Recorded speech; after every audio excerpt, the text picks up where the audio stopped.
오늘 저희에게 주신 말씀은 마태복음 1장 1절로 17절 말씀입니다.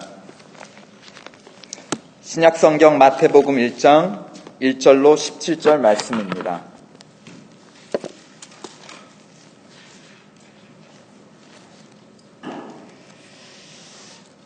그러면 한 절씩 교독하도록 하겠습니다. 마태복음 1장 1절. 아브라함과 다윗의 자손 예수 그리스도의 세계라.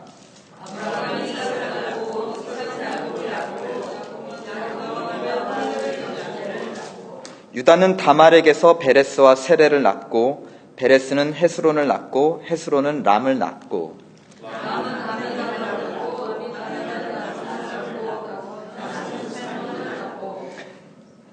살몬은 라합에게서 보아스를 낳고, 보아스는 룻에게서 오벳을 낳고, 오벳은 이새를 낳고,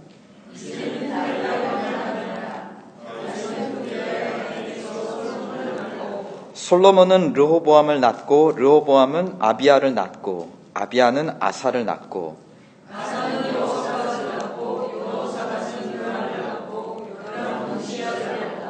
우시아는 요담을 낳고, 요담은 아하스를 낳고, 아하스는 히스기야를 낳고,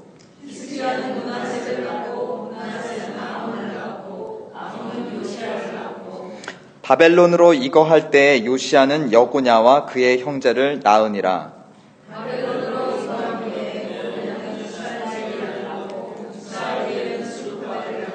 13절. 스룹바벨은 아비옷을 낳고, 아비훗은 엘리야김을 낳고, 엘리야김은 아소르를 낳고,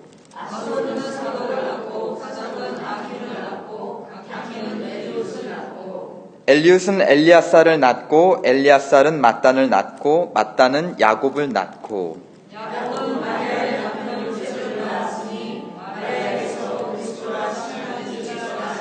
17절 다 함께. 그런즉 모든 대수가 아브라함부터 다윗까지 14대요 다윗부터 바벨론으로 이거할 때까지 14대요 바벨론으로 이거한 후부터 그리스도까지 14대더라. 아멘. 이것은 우리에게 주신 하나님의 말씀입니다. 잠시 기도하겠습니다. 하나님 아버지, 이 시간 이 자리에 또 이 사람들과 함께 하게 해주심을 감사합니다. 무엇보다 두세 사람이 주님을 주로 고백하는 자들 가운데 함께 하시겠다 약속하신 그 주님과 함께 하게 됨을 감사합니다. 하나님, 하늘 문을 여셔서 천사들이 먹는 하늘의 양식으로 갈급해하는 주의 백성들을 이 밤 먹여 주시옵소서. 감사하며 예수 그리스도의 이름으로 기도드렸습니다. 오늘 말씀은 그동안 진행해왔던 룻기 강해의 에필로그라고 할 수 있겠습니다. 여기에 그동안 계시지 않은 분들을 위해서 간단하게 설명드리면, 룻기는 나오미가 나는 아무것도 없다라는 고백으로 시작합니다. 그런데 룻기의 마지막에 이르러서 하나님께서 그것에 대한 대답을 해주세요. 없지 않다. 그러면서 없지 않다라는 그 약속으로, 그 증거로 무엇을 주시냐? 나오미에게 오벳이라는 아기를 안겨주십니다. 근데 당시 이제 나오미가 살던 시대는 사사시대라고 해서 왕이 없어서 혼란스러운 시대였어요.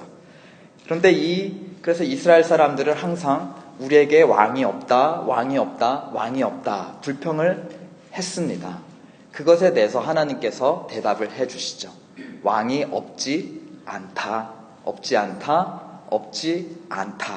그러면서 이스라엘 백성에게 어떤 아기를 선물로 주시죠? 누구를 주시죠? 바로 다윗을 주십니다. 다윗은 누구의 자손인가요? 오벳의 자손입니다. 온 인류가 말합니다. 하나님은 없다. 거기에 대해서 하나님은 뭐라고 대답을 하실까요? 나 없지 않다. 무엇을 통해서 하나님은 당신의 없지 않으심을 우리에게 말씀해 주시나요? 또 다른 아기, 베들레헴에서 태어난 아기를 통해서. 오벳도 다윗도 베들레헴에서 태어나죠. 또 베들레헴에서 태어난 또 다른 하나의 아기를 통하여 하나님은 당신이 없지 않음을 사람들에게 알려줍니다. 그리고 그 아기의 이름은 우리가 알고 있는 예수 그리스도입니다. 이 예수 그리스도는 다윗의 자손이죠. 그리고 오벳의 자손입니다. 이렇게 우리가 공부했던 또 살펴보았던 그 나오미에게 임했던 하나님의 은혜가 나오미 개인에게만 임한 것이 아니라 이스라엘에게 임한 은혜였고, 또한 더 나아가서 오늘 이 자리에 서 있는 우리에게 임한 은혜였다는 의미입니다. 하나님은 당신이 없지 않다는 것을 알리시기 위해서 예수를 우리에게 보내주셨어요. 그러므로 우리는 예수가 누구인지를 알 때, 그렇죠? 하나님이, 없지 않으신 하나님이 누구이신지도 알 수 있을 것입니다. 그래서 예수님은 누구신가에 대한 대답으로 오늘 신약 성경의 첫 절은 이렇게 대답을 하고 있습니다. 무엇이라고 대답하고 있죠? 1장 1절, 아브라함과 다윗의 자손 예수 그리스도의 세계라. 이 세계란 말은 기원이란 말입니다. 첫 시작이다, 혹은 뿌리다, 혹은 출신이다. 그러니까 우리는 하나님을 알기 위해서는 예수를 알아야 하는데, 이 예수를 알기 위해서는 또 누구를 알아야 되죠? 그의 뿌리를 알아야 되는 겁니다. 그 뿌리의 대표적인 조상이 누굽니까? 지금 아브라함과 다윗인 것이죠. 그래서 이 두 사람을 알 때 우리는 예수를 알 수 있고, 예수를 알 때 우리는 하나님의 없지 않으심과 또한 그가 누구이신지를 알 수 있다라는 것입니다. 그래서 오늘 우리가 읽은 본문, 참 재미없는 본문은 예수님 가문의 족보를 쭉 나열하고 있죠. 근데 모든 이 예수님 가문의 남자 모든 사람들을 사실 열거하고 있지는 않아요. 제가 세보니까 한 38명의 남자의 이름이 등장하는데, 구약 성경 가지고 따졌어도 이 왕들의 시대에 왕이 5명이나 여기에 누락이 돼 있어요. 빠져 있어요. 그 말은 뭐냐? 이 38명은 선택되어서 의도적으로 선택해서 여기에 기록했다라는 것이죠. 그러니까 하나님을 대표하고 하나님이 누구인지를 알기 위해서 예수를 우리에게 보내주셨으니, 그죠? 하나님을 대표하는 아주 인류 최고의 가문이라고 말할 수 있을 것입니다. 그리고 그 중에서도 선택된 38인의 남자들을, 그 이름이 바로 오늘 마태복음 1장에 기록되어 있어요.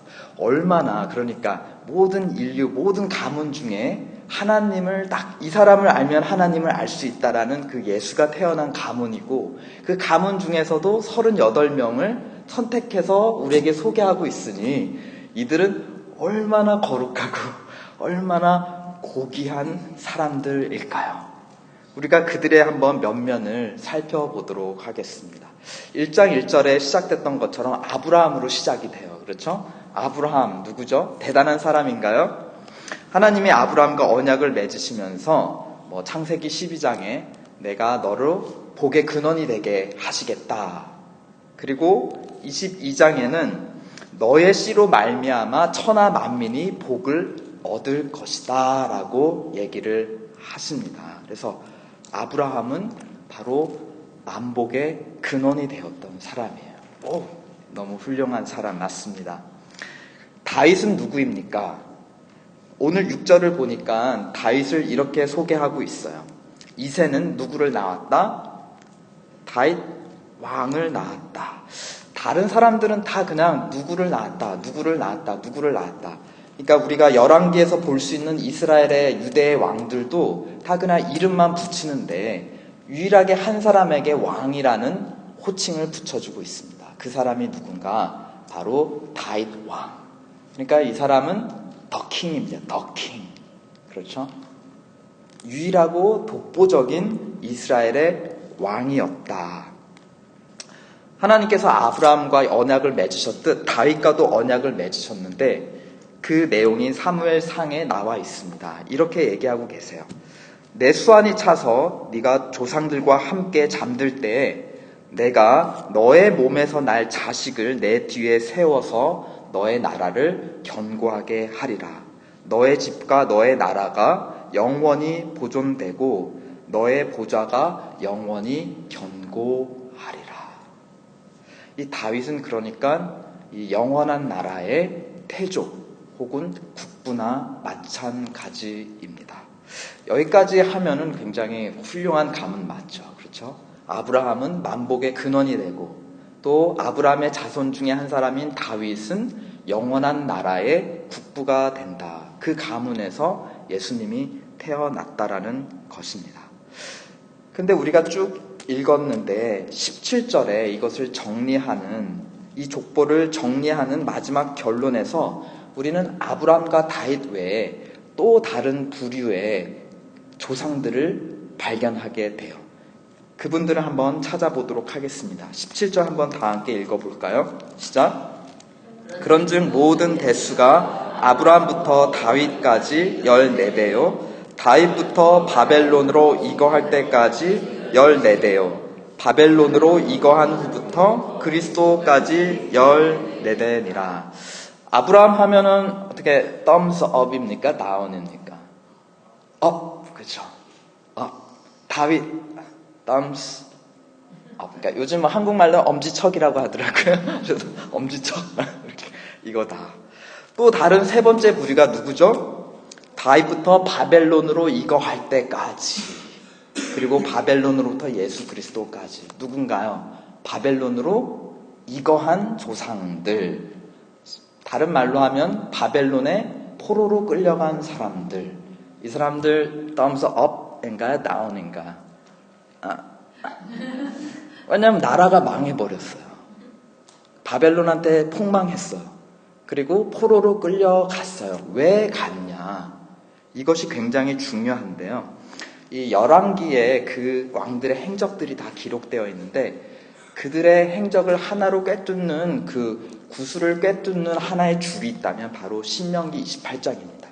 이제 출애굽한 백성들이 광야를 지나서 드디어 요단강 앞에 섰어요. 건너가면 약속의 땅으로 들어갑니다. 근데 들어가기 전에 하나님께서 모세를 통하여 신명기에서 복과 화를 선포하세요. 28장에 그 복과 화가 있는데 내용이 그냥 정리하면 이렇습니다. 너희가 이제 가나안 땅, 드디어 약속의 땅에 들어가는데, 들어가서 내가 모세를 통해 너에게 준 율법을 잘 지키면 내가 너에게 복을 주어서 너희가 이 땅에서 대대손손 영원히 복락을 누린다. 그런데 화도 있다. 뭐냐? 들어가서 이제 잘 살게 되었다라고 배부르고 등 따시다고 나 여호와 하나님을 잊어버리고 나의 율법에 불순종하면 그 저주가 무엇이냐? 이 약속의 땅이 복이잖아요. 그러면 저주는 무엇이죠? 이 약속의 땅을 뺏겨버리는 거예요. 약속의 땅에서 쫓겨나서 외국 땅으로 가는 거예요. 애굽 땅에서 종살이 했듯이 또 바벨론으로 가서 종살이 하는 거예요. 그런데 예수님의 조상들 중에 바벨론의 포로로 쫓겨간 사람들이 있었다라는 것은 이스라엘 사람들이 어떻게 했다는 것을 암시하죠. 이 신명기 28장 복과 화의 관점에서 보면 여호와를 잃어버린 거예요. 불순종했다라는 것입니다. 그거 증거를 우리는 어디서 할 수 있냐? 열왕기, 이 다윗의 후손들 쭉 다윗부터 14대까지 이 왕들의 행적을 보면 이들이 이스라엘을 대표하는 머리들이잖아요. 그러니까 이들이 우상 숭배를 했다라는 것입니다. 사실은 이 이스라엘의 왕들이 하나님께 불순종한 것을 지금 오늘 본문에서는 다윗의 세력에부터 그것이 시작되었음을 암시하고 있어요. 우리가 알고 있는 다윗은 thumbs up인데, 근데 미묘한 뭔가가 흐르고 있어요. 6절 한번 다윗을 어떻게 묘사하는지 볼까요? 시작. 이새는 다윗 왕을 낳으니라. 다윗은 우리아의 아내에게서 솔로몬을 낳았다. 이제 밧세바라고 우리가 알고 있는데, 재밌는 것은 그냥 다윗은 밧세바에게서 솔로몬을 낳았다 하지 않아요. 우리아의 아내에게서라고 하면서 다윗이 남의 여자를 빼앗아다가 간음을 하고 낳은 것이 솔로몬이다라는 것을 여기서 기록하고 있어요. 그러니까 굉장히 미묘해요. 다윗을 왕, 더 킹이라고 축켜 세우는 반면에 또 그에게 무슨 역사가 있었냐? 죄악의 역사, 살인자의 역사가, 그리고 가는 자의 역사가 흘러서 그 윗물부터 아래 왕들에게 죄악의 피가 흐르게 되었다라는 것입니다. 그리고 그 결과 이스라엘은 범죄하게 되었고, 하나님께서 신명기 28장에 약속하셨던 것처럼 저주를 받아서 약속의 땅에서 모두 쫓겨나 외국 땅에 포로로 가게 되었다라는 것입니다. 오늘 족보에서 근데 또 한 가지, 네 번째, 아브라함과 다윗과 포로들 외에 또 네 번째 부류의 조상들이 등장합니다. 우리 다윗의 그 계보를 읽었을 때 우리아의 아내, 그러니까 여자들이 또 등장해요. 그렇죠? 사실 이 예수님의 족보는 남성들, 이때 이제 유대 문화는 족보를 남성들 중심으로 기록을 합니다. 근데 예수님의 족보, 이 족보에 보면 그 남성들도 다 기록하지 않고 몇 명은 제외하고 선택된 38명만 기록을 했어요. 그러니까 남자들도 다 여기 못 꼈는데 심지어 여자들은 넣어줬다는 것입니다. 한 5명의 여자들은 이 족보에 넣어줬으니 이 여자들은 굉장히 특별한 의미를 가지고 있는, 이 예수님의 족보에서 특별한 의미를 가지고 있는 여인이었음에 분명합니다. 그러니까 하나님을 대표하고 인류를 대표하는 최고 명문가의 며느리들은 또 어떤 며느리들이었나, 한번 그 면면을 좀 살펴볼까요? 네, 3절에 누가 나오죠? 다말이 나옵니다. 그래서 이제 유다는 어느 여자에게서 누구를 낳았다, 이런 이제 패턴으로 여자들이 소개가 되고 있어요. 유다는 다말에게서 베레스를 낳았다. 그런데 이 유다와 다말의 관계가 무엇이죠? 시아버지와 며느리의 관계. 깜짝 놀라죠. 그리고 이 다말은 순수 유대인이 아니라 가나안 이방인이었습니다. 그러니까 예수님 가문에 지금 이방인의 피가 흐르고 있다라는 것이에요. 5절에 또 다른 여인이 등장합니다. 살몬은 누구에게서? 라합에게서 보아스를 낳았다. 우리가 알고 있는 그 여리고 정복했을 때 그 붉은 줄을 내려주었던 그 여인 라합입니다. 바로 천한 기생 출신이었고, 또 역시 다말과 마찬가지로 순수 아브라함의 혈통이 아닌 가나안 이방 여자였죠. 5절에 또 다른 여인이 등장하는데요. 보아스를 낳고, 살몬은 라합에게서 보아스를 낳고, 보아스는 룻에게서 누구를 낳았죠? 오벳. 그렇죠. 우리 보아스, 룻, 오벳. 그렇죠. 그동안 계속 해왔던 친숙한 이름이 여기에 있습니다. 잘 알다시피 룻은 이방 여인이었어요. 역시 모압 여인. 모압 족속의 그 기원이 어떤지 알고 계시죠? 그 아브라함과 함께 동행했던 롯이라는 조카가 있는데, 그 조카가 이제 소돔과 고모라에 살다가 두 딸과 함께 살다가 하나님께서 이제 불구덩이를 내리셔가지고 모든 사람들이 다 불타 죽었습니다. 롯과 두 딸을 제외하고는 다 죽었죠. 그래서 피신한 이 두 딸이 무슨 일을 벌입니까? 이제 우리가 남자가 없어서 다 우리 가문이 지금 끊기게 되었으니까 우리가 아버지와 관계해서 자손을 퍼뜨리자. 그러니까 모압 자손은 아버지와 딸의 그 근친 상간을 통해 번성한 민족이 바로 모압 족속이었어요. 그러니까 룻에게 역시 굉장히 적절하지 못한 피가 흐르는 것이 분명하고, 또한 이 여자 역시 그러한 깨끗하지 못한 피가 흐르는 이방 족속이었다. 6절에 또 한 여인이 등장하는데, 그것은 우리가 아까 살펴보았던 우리아의 아내 바세바입니다. 아까 앞에서 설명했으니까 더 말할 필요가 없죠. 이방인 여자들, 그리고 천한 출신들, 그렇죠? 그리고 부적절한 관계들, 이것이 바로 가장 명문 집안을 채우고 있는 며느리들의 면면인 것입니다. 그러면 이들의 자손인 예수는 과연 누구인가? 그렇죠? 예수의 조상들은 어떤 사람들이었나? 우리가 살펴봤듯 예수님의 가문에는 명함이 굉장히 교차하고 있는 것을 봅니다. 믿음의 조상, 만복의 근원, 하나님 마음에 합당한 왕, 그것은 빛이죠. 밝고 빛나고 영광되고 거룩한 것입니다. 그러나 그 이면에 그림자가 져 있어요. 너무나 짙은 그림자가 져 있습니다. 살인자, 가는 자, 천한 기생, 이방인, 그리고 여러 왕들이 행했던 우상 숭배자들이 가득한 것이 또한 예수님의 집안이었어요. 그래서 예수는 누구의 자손인가? 예수는 누구의 자손인가? 예수는 바로 첫 번째 죄인의 자손이었습니다. 그렇죠? 죄인의 자손. 근데 오늘 본문에서 굉장히 흥미로운 표현을 우리는 또 다른 여인을 통해서 발견하게 돼요. 16절 한번 다 함께 읽어보실까요? 시작.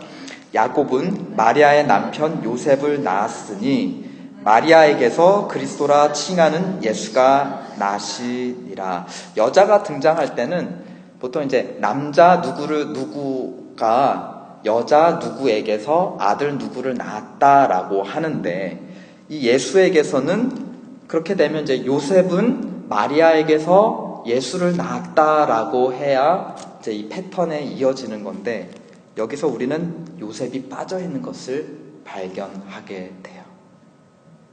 마리아에게서 그리스도라 칭하는 예수가 났다. 우리가 알고 있듯이 예수님은 요셉의 씨가 아니라 성령으로 마리아 복중에 잉태가 되셨음을 지금 여기서 암시하고 있는 거지. 그것은 무슨 얘기냐? 지금 예수님은 혈통으로는 요셉의 자손이 아니라 법적으로 요셉의 자손이고 아들이라는 것입니다. 아브라함과 다윗의 생물학적 자손이 아니라 법적인 아들이라는 것이에요. 법적인 자손이라는 것입니다. 죄인의 가문에서 태어났으나 그러나 예수의 피 안에는 죄가 흐른다, 흐르지 않는다, 흐르지 않다는 것을 이 미묘한 소개에서 우리에게 알려주고 있습니다. 이 가문이, 죄가 흐르는 가문이 우리에게 말해주는 것, 인류를 대표하는 가문이 죄인의 가문이다. 그러므로 이 가문을 통해서 우리에게 말해주는 것은 무엇이냐? 모든 인류가 하나님 앞에 범죄를 하였다. 그러나 하나님은 죄가 없으신 그 집안의 법적 아들 예수를 통하여 우리의 죄를 대속하여 주셨다라는 것입니다. 오늘 마태복음 21절에 이렇게 기록되어 있죠. 천사가 나타나서 말을 하는데 아들을 낳으리니 이름을 예수라 하라. 이는 그가 자기 백성을 저의 죄에서 구원할 자이심이니라. 그러니까 자기 백성, 하나님의 백성들이 죄인임을 지금 공표하고 있고, 그러나 그 가문에서 태어났으나 죄는 없으신 성령으로 잉태된 예수를 통하여 지금 죄인들을 구원하시는 하나님의 계획이 예수의 탄생을 통해 드러나고 있는 것입니다. 두 번째, 예수는 누구의 자손인가? 이방인의 자손입니다. 그렇죠. 순수 유대인의 자손이 아닌 이방인의 자손이에요. 이 말은 무엇이냐? 하나님이 그 백성의 죄를 사해 주시는데 그 백성은 그냥 혈통으로만 아브라함의 자손인 이스라엘 백성들만 포함되는 것이 아니라 이방인들도 예수를 믿으면 죄사함을 받고 하나님의 백성이 될 수 있다는 하나님의 은혜가 얼마나 넓은지를 보여주는 것이 바로 예수는 이방인의 자손이라는 것입니다. 그것이 바로 또한 세 번째, 예수가 아브라함의 자손이라는 것과 연결이 돼요. 아브라함의 자손, 너의 씨를 통해서 천하 만민이 복을 얻는데 그 천하 만민에 그저 아브라함의 혈통 자손만 포함되냐? 그렇지 않다라는 것입니다. 누구도 포함되죠. 유대인도 포함되고 이방인도 포함되고, 이 가문의 족보에 나왔던 것처럼 남자만이 아니라 여자도 포함되고, 고귀한 자만이 아니라 천한 출신들도 포함되고, 우상 숭배자 같은 죄인들, 가늠한 죄인들까지도 예수를 믿으면 죄사함을 받고 하나님의 그 천하 만민을 향한 하나님의 은혜를 받게 된다라는 것입니다. 그것이 바로 예수는 아브라함의 자손이라는 그 의미에 담겨져 있는 하나님의 놀라운 뜻인 것입니다. 네 번째, 예수는 또한 여자의 자손이기도 합니다. 그렇죠? 이 가문에서 여자들을 언급하면서 예수님이 여자의 자손임을 또한 우리에게 말해주고 있죠. 인류는 어쩌다 하나님께 반역하게 되었고 또 하나님을 잃어버리고 상실하게 되었나요? 우리는 구약을 거슬러 올라가 창세기 1장과 3절에까지 이르게 됩니다. 무엇이죠? 첫사람이 하나님께 반역하고 타락하기 이전에 천사들의 타락과 반역이 있었고 그것을 이끈 그 우두머리는 바로 사단이었습니다. 이 사단이 첫사람, 특히 여자 하와에게 와서 유혹을 했고 하나님의 명령을 처음으로 어기게 했으며 그것이 사람이 하나님을 잃어버리게 되는 그 시작이 되었던 것이죠. 그래서 하나님께서 그 사단, 뱀을 향하여 창세기 3장 15절에서 이렇게 말씀하세요. 여자의 후손이 너의 머리를 상하게 할 것이고 또한 너는 그의 발꿈치를 상하게 할 것이니라. 여기서 말하는 여자의 후손, 그것은 바로 마태복음에서 말하고 있는 바로 여자의 후손 예수 그리스도인 것입니다. 그래서 여자의 후손인 예수 그리스도께서 하나님과 우리 사이를 갈라놓았던 원수된 사단을, 그 사단의 머리를 짓밟아 이기신다. 그것이 바로 이 가문, 예수가 여자의 후손이라는 이 족보에 나타난 우리 의미인 것입니다. 마지막으로 예수는 또한 다윗의 자손이죠. 다윗, 하나님을 대적한 모든 원수들, 특별히 마지막 원수인 사망을 물리치고 예수는 하나님의 백성을 영원히 다스리시는 왕이 되신다는 것입니다. 그래서 그가 다스리는 나라에는 선지자들과 또한 요한계시록에 약속했던 것처럼 이렇게 기록되어 있죠. 이리가 어린 양과 함께 살며 표범이 어린 염소와 함께 누우며 송아지와 어린 사자와 살찐 짐승이 함께 있어 어린아이에게 이끌린다. 또한 요한계시록에 이제 죄와 사망과 슬픔이 사라지고 새하늘과 새 땅에는 더 이상 사망이 없고 애통하는 것이나 곡하는 것이나 아픈 것이 다시 있지 아니할 것이다. 즉 다윗의 자손인 예수가 다스리는 영원한 나라에는 사망과 슬픔과 죄악이 없는 온전한 의와 희락과 평강의 나라가 된다는 것입니다. 예수는 누구인가? 그는 죄인의 자손이며 이방인의 자손이고 아브라함의 자손이며 여자의 자손이고 또한 다윗의 자손인 것입니다. 그런 면에서 오늘 이 예수님의 족보는 단순히 그냥 한 가문의 족보를 말하고 있지 않아요. 그 이상을 말하고 있습니다. 무엇을 말하고 있나요? 이 사람들의 면면의 역사가 결국은 무엇이죠? 타락부터 하나님을 처음으로 반역했는데 아브라함을 통해서 하나님이 다시 너희 만민에게 복을 주시겠다 약속하시고 그것을 다윗을 통해서 보여주시는, 그러나 또한 그것을 어기는 이스라엘을 다시 하나님께서 회복시키시기 위해서 지금 예수 그리스도를 우리에게 만민의 구원자, 죄인도 이방인도 남녀도 노소도 병든 자도 죄인들도 다 예수 그리스도를 믿으면 하나님의 백성으로 회복될 수 있다라고 하는 복음의 메시지를 우리에게 전해주고 계시는 것이에요. 그러니까 이 예수님의 족보는 무엇의 요약입니까? 지금 바로 구약 역사의 요약인 것이에요. 또한 구약에서 예언한 아브라함의 자손을 통해 하나님께서 만민에게 복을 주시고 또 다윗의 자손을 통하여 영원한 나라를 다스리겠다고 하는 그 약속이 이제 곧 예수 그리스도, 이 아기로 태어난 예수 그리스도를 통하여 이제 성취되는 것을 우리는 어디서 보게 되죠? 이제 신약 성경을 펼쳐가며 보게 되는 것입니다.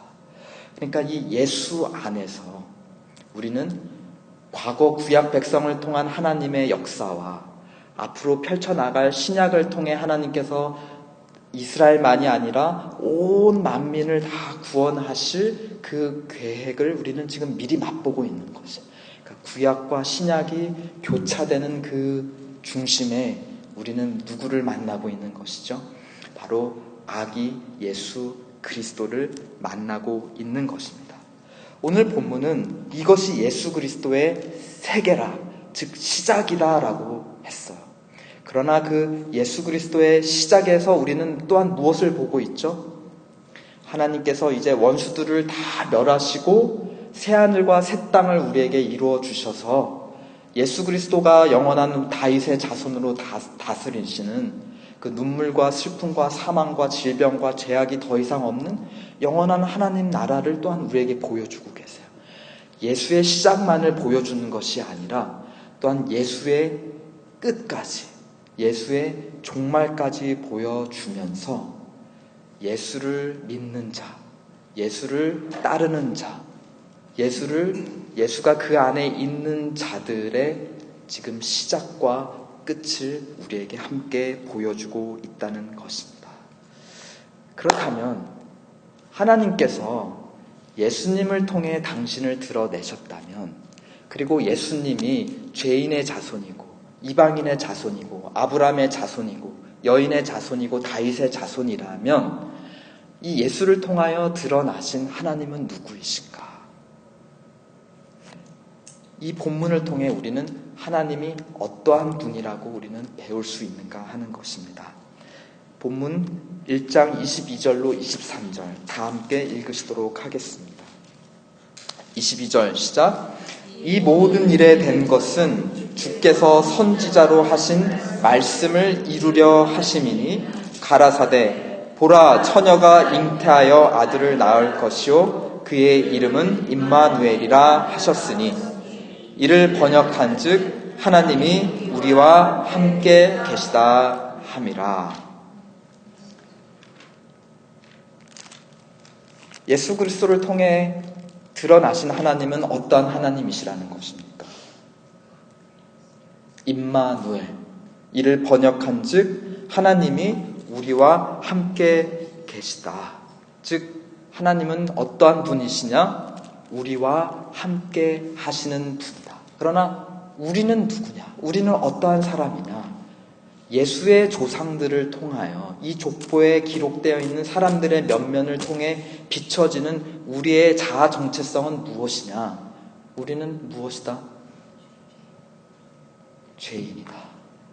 우리는 우상 숭배자이다. 우리는 살인자이다. 우리는 가늠자이다. 우리는 혈통으로 깨끗이 못한 이방인이다. 우리는 그렇다. 그러나 하나님은 그러한 우리와 함께 하시는 하나님이십니다. 아브라함과 동행하신 하나님, 그렇죠? 또 출애굽한 백성들, 이집트의 노예로 끌려가 400년 동안 고생하는 그 백성들을 잊지 않고 그들과 동행하여 광야를 동행해 나오신 그 하나님, 또 나오미와 룻과 동행하신 하나님, 아무 소망 없는 나오미에게 그 이방 며느리 룻과 또 남편의 먼 친척 보아스를 통하여 오벳을 낳으시고, 또 보아스가 그 자기 아들을 나오미의 법적 자손으로 등록시켜줘서 나오미 가문의 그 땅의 기업을 잃어버리지 않고 계속해서 이어가게 해주신 그 하나님, 그렇죠? 또 양치기 소년 다윗과 동행하신 하나님, 그리고 그러면 하나님이 바벨론 포로로 끌려간 자들에게는 동행하지 않으셨을까요? 그들은 우상 숭배자고 저주받았으니까 이제 너희들은 끝났다 하고 그들은 내버려 두셨을까요? 우리가 에스겔 선지서를 보면 에스겔 선지자가 바벨론 어느 강가에서 있는데 환상을 보죠. 무엇을 보냐? 공중에서 구름이 일어나는데 하나님께서 보좌를 타고 바벨론까지 오셔서 환상을 보여주고 말씀을 해주세요. 근데 그 보좌에 무엇이 달려있냐? 바퀴가 달려있습니다. 무슨 의미예요? 이스라엘 백성들이 바벨론으로 포로 갔을 때에 바벨론 사람들은 말했어요. 우리 바벨론의 신이 이스라엘의 신보다 더 강해서 이스라엘 신의 성전 기물들을 다 가지고 오고 이스라엘 하나님의 백성인 그 사람들을 다 사로잡아 왔다. 우리가 이스라엘 백성의 하나님을 패배시켰다라고 자랑하였습니다. 그러나 실제는 무엇이었죠? 그것이 아니었죠. 하나님은 당신의 법대로 그들에게 너희가 불순종하면은 저주를 받아 이 땅에서 쫓겨날 것이라고 하는 당신의 약속대로 행하신, 그리고 약속을 행하실 수 있는 능력이 있으신 하나님이셨어요. 그리고 바벨론 신이 다스리는 바벨론 땅까지 당신의 보좌를 타고 영광 중에 나타나셨다라는 것입니다. 포로들과도 함께 하시는 하나님. 그리고 무슨 일이 일어나죠? 그 포로들을 다시 약속의 땅으로 데리고 오시는 하나님. 그리고 말라기 선지자 이후로 200년 동안 계시가 끊깁니다. 침묵하세요. 그러면 그 침묵하는 동안 예수님은 하나님의 백성들과 함께하지 않으셨는가? 함께 하시며 침묵 가운데 우리에게 당신의 없지 않으심을, 당신의 은혜를, 당신의 구원을 선포할 그 아기 하나를 준비하셨던 것입니다. 그것은 바로 예수 그리스도예요. 아브라함부터 다윗부터 포로까지, 포로에서 귀한 자까지, 그리고 귀한 이후에 아주 빈약한 이스라엘 땅에서의 삶까지 하나님은 이 예수님의 조상들과 한 사람 한 사람, 한 세대 한 세대 늘 함께 동행하셨던 하나님. 그 하나님은 누구이시라고요?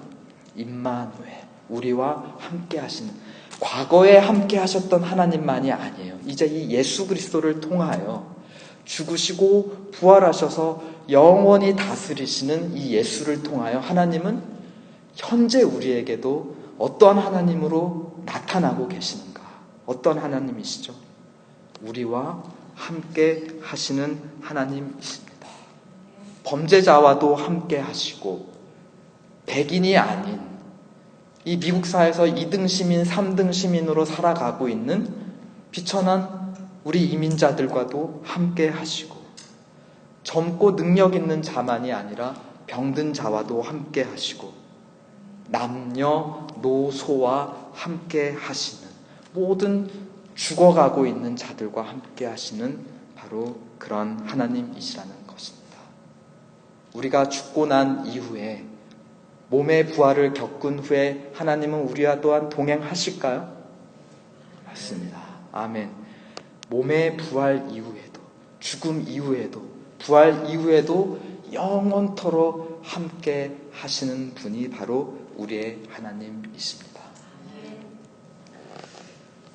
룻기는 아까 서두에 말씀드렸듯이 나오미가 나에게 기쁨이 없다, 우리의 유업을 이어갈 다음 세대가 없다로 시작합니다. 그런데 룻기 마지막 결론에서 하나님께서 대답을 하시죠. 없지 않다. 너에게 구속자가 없지 않다라고 대답을 해주세요. 없다라는 불평에 있어라고 강하게 반박하는 것과 없다라고 한탄하는 것에 없지 않아라고 대답하는 것, 의미는 같죠. 그렇죠? 그런데 이 두 대답에 서로 다른 관계가 있는 것 같아요. 저는 이 없지 않다라는 하나님의 대답을 계속 좀 묵상하게 되었어요. 우리가 만약 누군가 없어 하면은 아니 있어 하면은 그 둘의 관계가 약간 어떤 모습인가요? 약간 서로 좀 부딪히고 대면하고 혹은 좀 무시하는, 계속 우리가 이제 하나님, 저 이것도 없고 저것도 없어요. 그러면 이제 하나님께서 뭐가 없어? 있어! 이렇게 그냥 꾸짖으시는 것이 아니라 없어요 하는데 하나님이 없지 않아. 그것은 하나님 우리를 좀 대적하시는 모습보다는 왠지 이렇게 옆에서 같이 좀 걸어가시면서 대화하는 좀 관계인 것 같아요. 우리가 옆에 눈을 맞추면서 하나님, 우리에게 이것이 없어요. 하나님께서 옆에서 눈을 맞추시면서 그리고 없지 않아 한다는 것은 상대방이 말한 것을 들으셨다는 건가요? 아니면 무시하신다는 건가요? 너 없다고 말했니? 없지 않아. 그것을 이제 뒤집으시는 거예요. 그러니까 같이 동행하시면서 우리의 목소리를 들으시는 하나님. 없다고 말했니? 없지 않아. 하나님 은혜가 없다고? 없지 않아. 이것에서 우리는 하나님은 우리와 동행하시며 또한 경청하시는 하나님. 내가 비록 죄인일지라도, 내가 연약한지라도, 내가 남이 모르는 정말 내 자신도 포기하고 싶은 나의 모습이 있다고 할지라도, 나의 출신이 무엇이고 나의 상황이 무엇이든지 간에 이 족보 가운데 함께 하신 하나님을 통해 우리와 함께 하시는 하나님은 우리를 떠나지 않으시고 우리와 동행하시며 또한 우리의 목소리에 경청하시고 또한 그것에 반응하시는 하나님이십니다. 그러기에 이것이 바로 이 밤 우리가 기도해야 될 이유인 것입니다. 우리와 하나님이 동행하시기에, 그 하나님의 임재가 우리를 떠나지 않으시기에 우리는 오늘 이 밤 기도해야 하는 것입니다. 이 시간 잠시 기도하시겠습니다.